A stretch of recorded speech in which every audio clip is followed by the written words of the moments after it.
Live from New Delhi, you're watching DD India Live, India's voice to the world. I'm Abhishek Mahajan. Coming up in the next 30 minutes. India's Prime Minister Narendra Modi to inaugurate and lay foundation stone of multiple development projects in national capital, Delhi. US National Security Advisor Jake Sullivan to arrive in New Delhi today to hold talks with counterpart Ajit Doval on important ongoing initiatives. Austria's Chancellor Karl Nehammer to step down after talks on forming a new government failed. And in Sydney Test, Bumrah lessened their fight back after Australia lose 3 quick wickets in 162-run chase.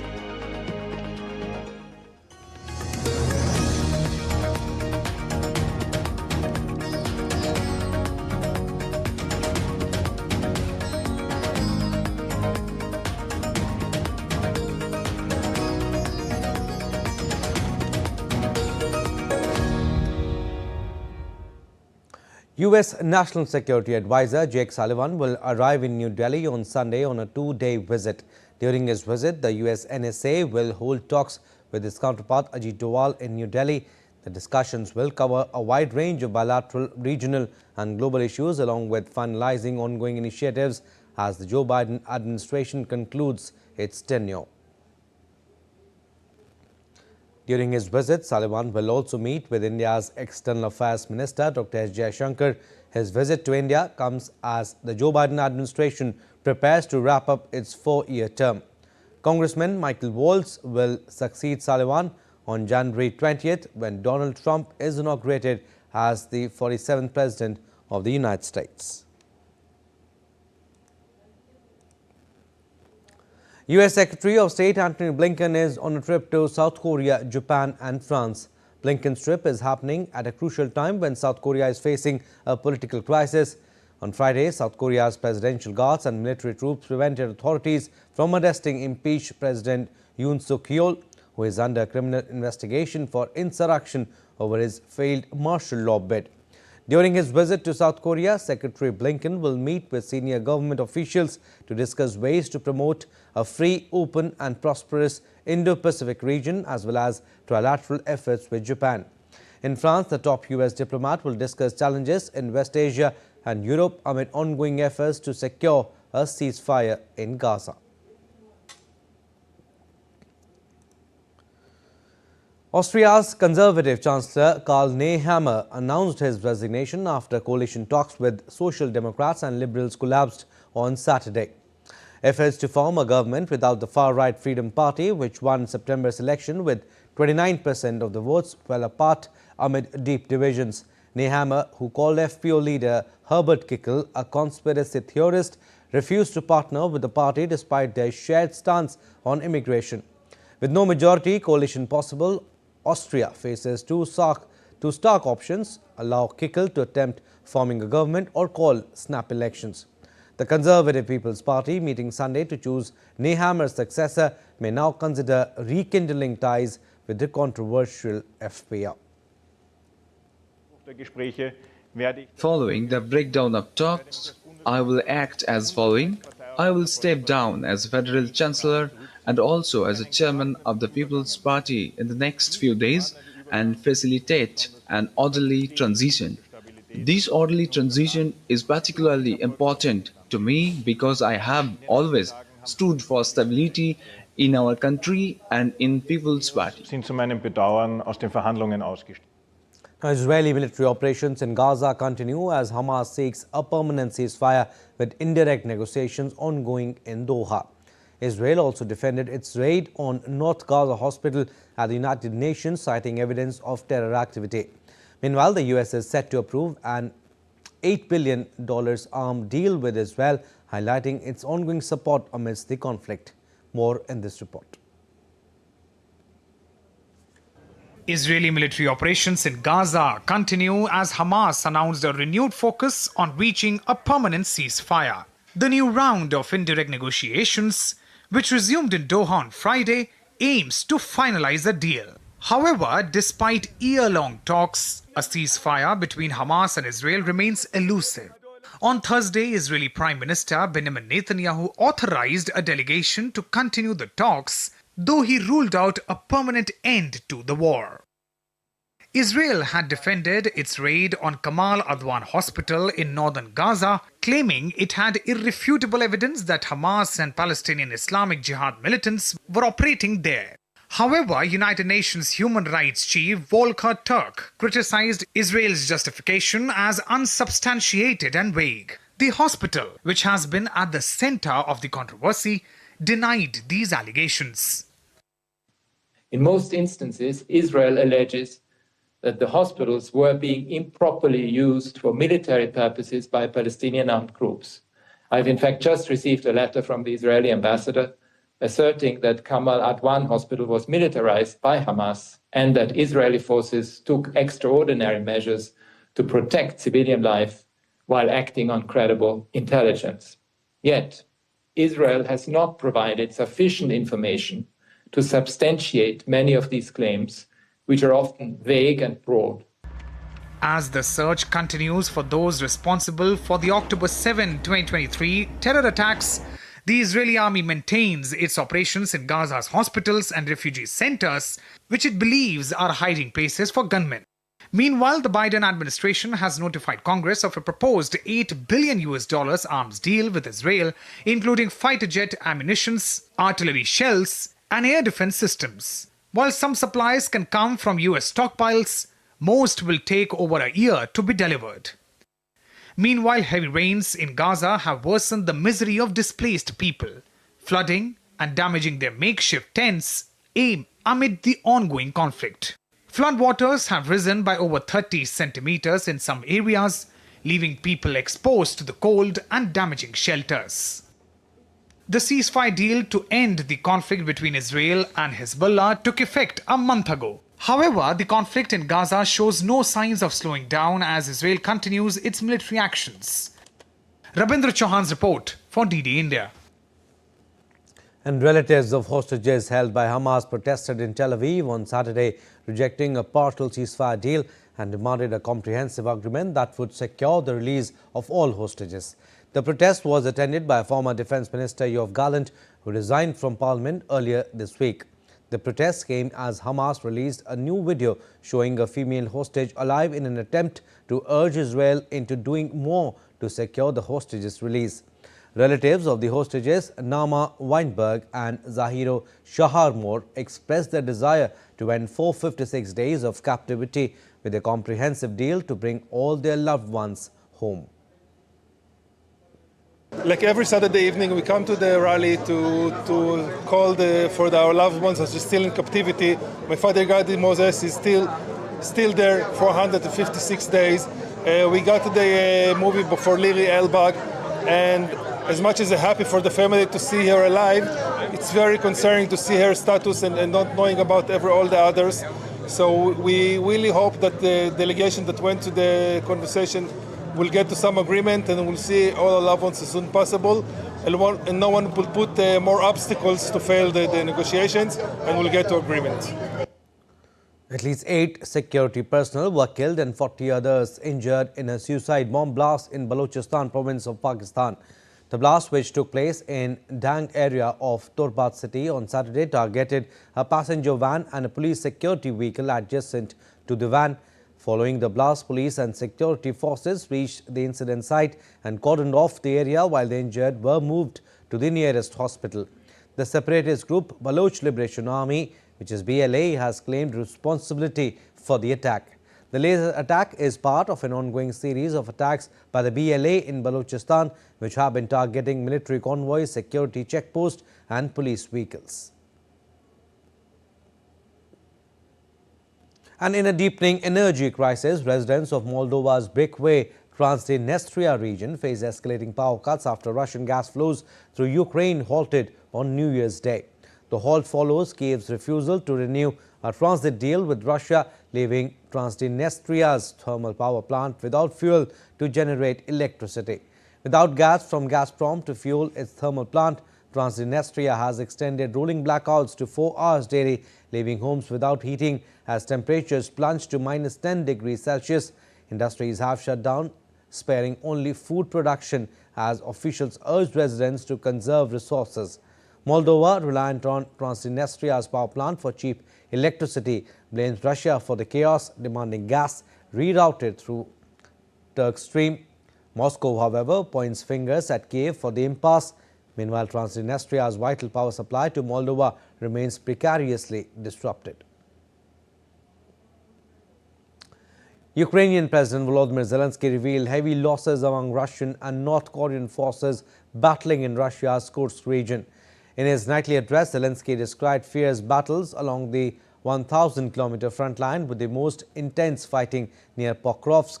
Western and Ukrainian reports estimate 11,000 North Korean troops are stationed in Kursk. Zelensky highlighted clashes near the village of Makhnovka, close to Ukraine's border. The commander-in-chief also reported on the situation in the Kursk region, especially in battles yesterday and today near just one village, Makhnovka, in the Kursk region. The Russian army lost up to a battalion of North Korean infantry, soldiers and Russian paratroopers. This is significant.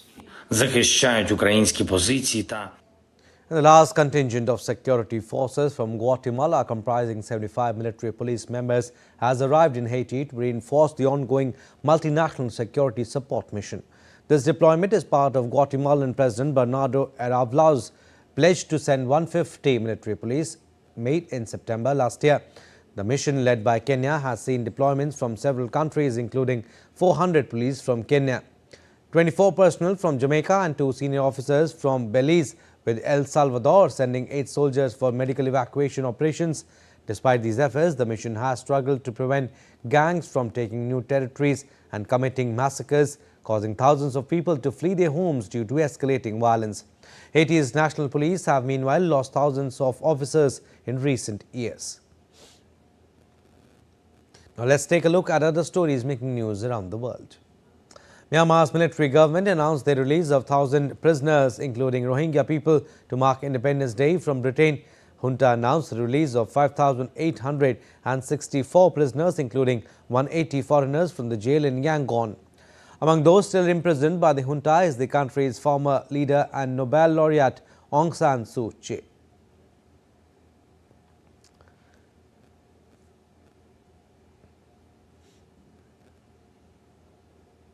Chile's President Gabriel Boric has become the first leader in the Americas to visit the South Pole after arriving at a US base there.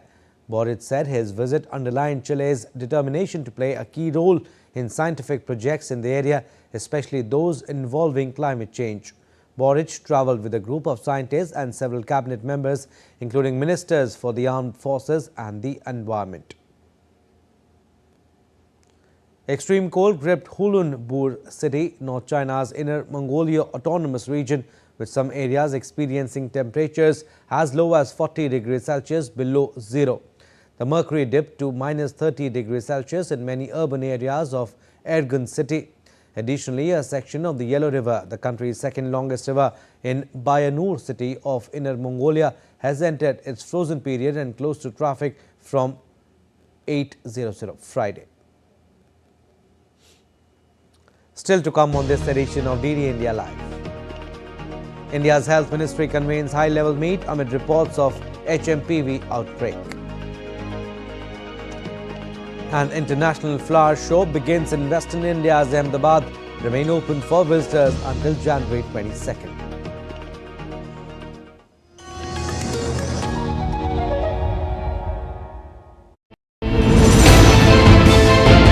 Geopolitics and trade deals.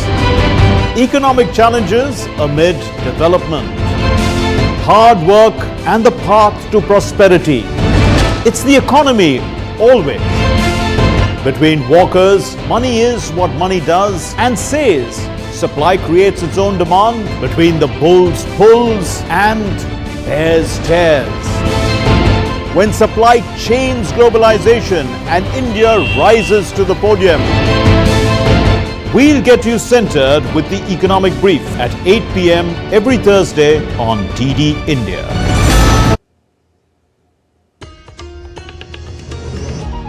Welcome Welcome back. You're watching DD India Live. I'm Abhishek Mahajan. Some more stories. India's Prime Minister Narendra Modi will inaugurate and lay the foundation for development projects worth over $147 million in Delhi today. Among the key projects, PM Modi will inaugurate the 13-kilometer Delhi-Ghaziabad Meerut Namo Bharat corridor worth approximately $55.42 million, which will enhance regional connectivity between Delhi and Meerut. He will also ride the Namo Bharat train from Saibabad RRTS station to New Ashok Nagar. Prime Minister will also inaugurate a 2.8-kilometer stretch of Delhi Metro Phase 4 between Janakpuri and Krishna Park, valued at $14.46 million. Additionally, the Prime Minister will also lay the foundation stone for 26.5-kilometer Rithala Kundli section of Delhi Metro Phase 4 worth $74.98 million, improving connectivity in Delhi and Haryana. Furthermore, he will lay the foundation for a new state-of-the-art building for the Central Ayurveda Research Institute in Rohini, costing $2.23 million.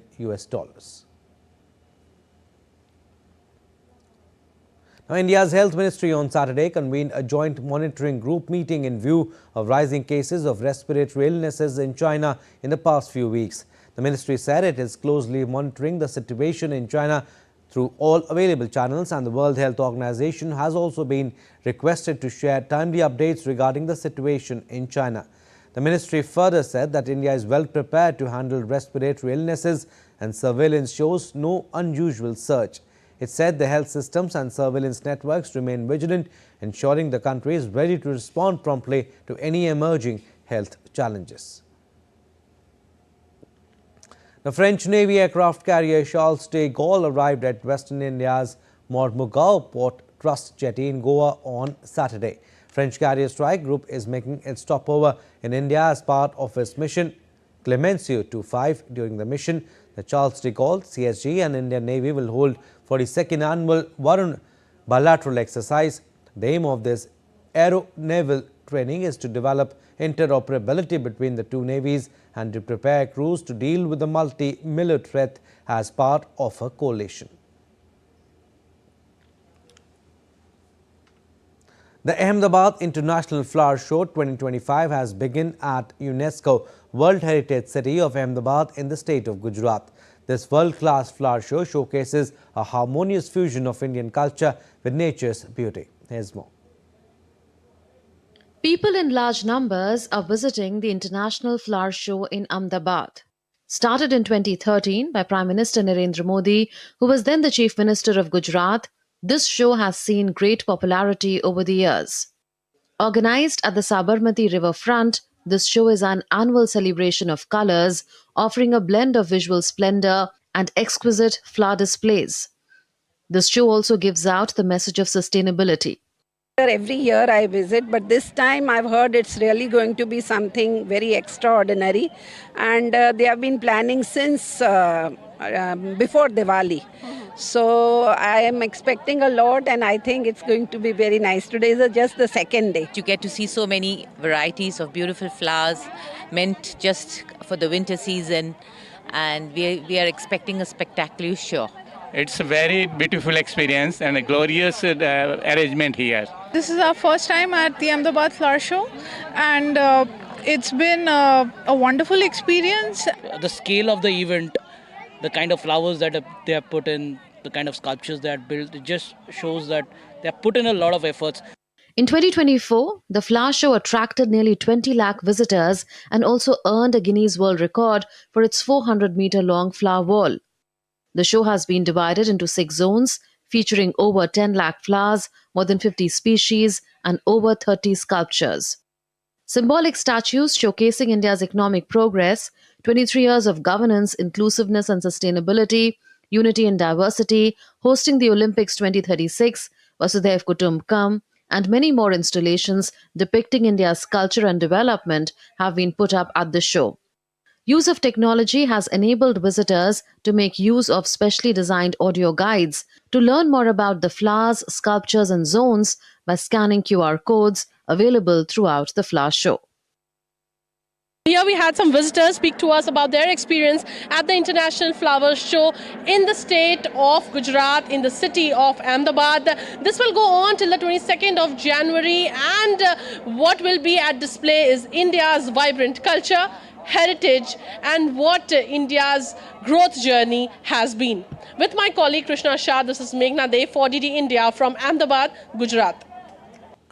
And nestled in the heart of northeast India's Guwahati lies a serene lake surrounded by rolling hills, lush greenery and the rich tribal cultural heritage of Assam, Chandubi Lake. Every year, this picturesque location transforms into a vibrant center of celebration during the much-awaited Chandubi festival. A report by our correspondent Momita Biswas. So currently we are at a majestic place of Assam, which is just 30 kilometers away from the city Guwahati, that is Chandubi. And we are here to show you a beautiful festival which is named after the place Chandubi. Chandubi Lake is a serene and scenic freshwater lake located in the Kamrup district of Assam and is approximately 35 kilometers from Guwahati. It is nestled at the foothills of the Garo Hills, where tribals from different communities come together and celebrate the Chandubi festival. Bill के आसपास में जो जनगोष्ठी हैं, राभा हैं, बोरो हैं, आदिवासी हैं, गारो लोग हैं, थोड़ा अदर कास्ट भी हैं, तो इसका जो कल्चर है उसको बचाना है, उसको डेवलप करना है, अपलिफ्ट करना है, तो इसीलिए हम चांदुबी फेस्टिवल का आयोजन किया था। यहाँ एग्जीबिशन भी है हमारा, जो लोकली प्रोडक्ट करते हैं, जो लोग बनाते हैं, बम्बो के कपड़ के मगरा बनाते हैं, उसमें एग्जीबिशन कम सेल होते हैं। तो हम चाहते हैं कि असम के सारे लोग यहाँ आए और हमारा फेस्टिवल एंजॉय कीजिए। The festival, which starts every year from the 1st of January, celebrates the natural beauty, local traditions and heritage of the area. As the sun sets over the lake, the air fills with the sounds of traditional Assamese music, which showcases Assamese and tribal folk dance, traditional music, local handicrafts, and local cuisines. The lake, with its crystal clear water and abundant wildlife, offers the perfect backdrop for boating and exploration. It is here that people come to connect with nature, to reflect and to inspire. I am from basically Sipsagar. It is a very good and wonderful experience. Yeah, that the nature is very beautiful, and that water lily was very good. People who say meet over here, this is very good. The peaceful ambience and the cultural significance of Chandubi make it a must-visit destination for nature lovers and adventure seekers. Whether we are boating in the lake or participating in the festival or just having some scenic beauty, Chandubi festival has many things to offer. And when a festival like this, where different tribal communities come together, attracts more tourists towards this beautiful destination. With camera person Pankaj, this is Momita Biswas for DD India. Sports updates now. We'll start with cricket. In Sydney Test, Bumrah-less India have got their third breakthrough after Prasidh Krishna took his third wicket of the day and Steve Smith became his latest prey and departed for 4. At lunch, Australia were 71 for 3 and they still need 91 more runs to win the Sydney Test and eventually win the series 3-1. Prasidh Krishna also removed Sam Constas for 22 and Marnus Labuschagne for 6 earlier. Currently, Usman Khwaja and Travis Head are forming a partnership for 3 down Australia in the chase of 162. Earlier, India managed to add only 16 runs to their day 2 total in the 5th Test. Scott Boland ran riot with the ball for Australia, claiming 6 wickets, while Pat Cummins bagged 3 as India were bowled out for 157.